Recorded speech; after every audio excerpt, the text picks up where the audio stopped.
안녕하세요. 육아한방 잔소리쟁이 안현미 원장. 수다쟁이 최미호 원장입니다.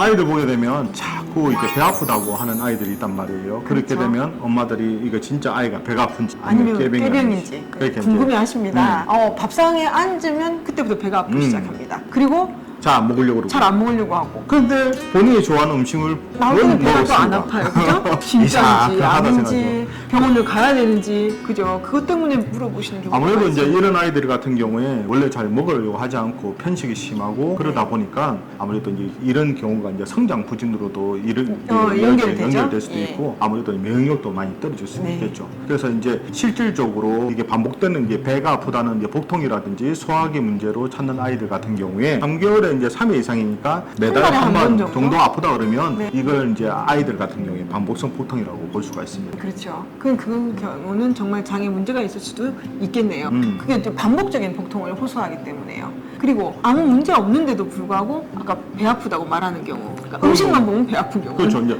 보통 저희가 이제 양방에서도 보게 되면 거의 90% 정도는 아이들 강이라든지 위에 문제가 크게 그 기질적인 문제는 없지만 그 기능 자체가 떨어지는 경우가 있을 수 있고 그 완전히 또 10% 정도는 실질적으로 위에라든지 그런 애들은 좀 틀리겠죠. 열이 난다든지 아니면 뭐 혈변을 본다든지 그런 쪽으로 생각할 수도 있고 혈변을 하게 되면 그건 아무래도 또 추가적인 검사라든지 그 장에 어떤 문제가 진짜 있는 경우죠. 그런 경우는 사실 오늘 그 꾀병에 해당되는 게 아니고 실제로 눈에 보이는 부분에 문제가 있기 때문에 그 부분은 병원을 가셔야 되는데 이런 게 전혀 없어요. 근데 배만 아파요. 근데 이게 정말 꾀병일까? 아니면 어떤 검사를 해야 될까? 물어보시거든요. 희한하게도 아까 말씀하신 그 비위가 약하거나 장이 약한 아이니까 음식을 딱 봤을 때 일단 배가 아픕니다. 근데 그 배 아픈 게 정말 가짜라고만 할 수 없는 게 사람이 싫은 걸 보면 우리가 겁부터 나고 좀 너무 웅크러들잖아요. 아이는 더 하겠죠. 싫으면 그 장에서 딱 긴장을 먼저 하고 호르몬 변화가 확 일어납니다. 그럼 이거를 호르몬 검사를 할 수 있는 것도 아니고 장 검사를 할 수 있는 것도 아닌데 과연 깨병일까요? 아니면 어떻게 해결할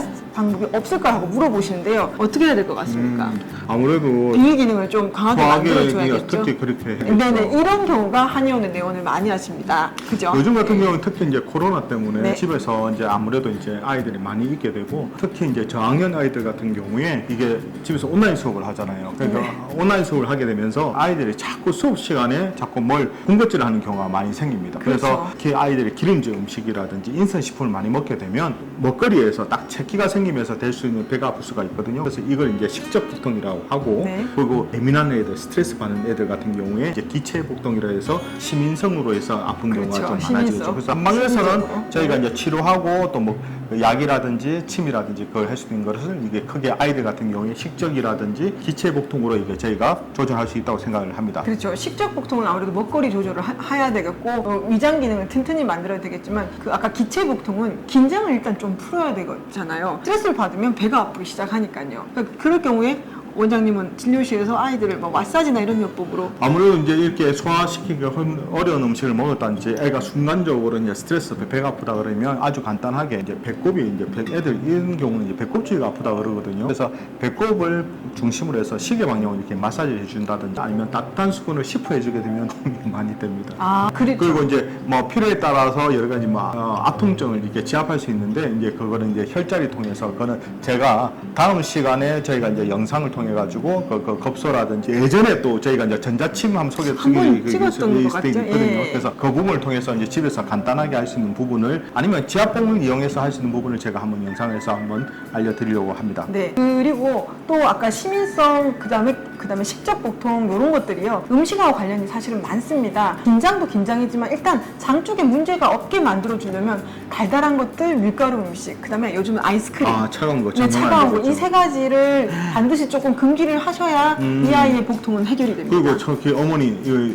과일 안 됩니다. 과일. 과일 많이 여기서도 먹어도 과일. 차게 외로 과일을 소화가 잘 안 되거든요. 특히 이제 요즘 뭐 과일 같은 경우에 사시사철 언제든지 나오니까 물이 많은 특히 수박이라든지 아니면 포도라든지 그런 것들이 아이들이 희한하게 밥을 안 먹는데 과일을 먹는단 말이에요. 그렇죠. 그렇게 하면서 이제 배가 아프다 또 뭐 밥이 더부룩해서 밥을 뭐 못 먹겠다. 근데 과일만 잘 먹고. 과일만 먹는데 그렇다 보니까 아이들이 이제 점점점 소화 기능 자체가 더 떨어지다 보니까 그게 통증도 계속 반복이 되고 먹는 그 기능도 자꾸 떨어지게 됩니다. 네, 제 환자의 경우에 이렇게 과일만 먹고 과자만 먹고 이런 아이들이 있었는데요. 배도 아픈데 제일 중요한 건 갑자기 오줌을 시원하게 못 누는 거예요. 그러니까 조금씩 빈뇨라 그러죠. 자주 화장실을 가는데 소변은 안 시원하고, 그러면 소변에 문제가 있는 애들은 아무래도 가스가 빨리빨리 안 빠지게 되기 때문에 배꼽 주변에도 통증이 있고요. 거기서 대변도 시원하지 않을 수 있습니다. 근데 여기서 문제는 아까 먹거리였기 때문에 먹거리를 해결하고 배를 따뜻하게만 해줘도 이런 부분은 해결이 될 수 있기 때문에 꼭 오늘 명심하셨으면 좋겠습니다. 맞습니다.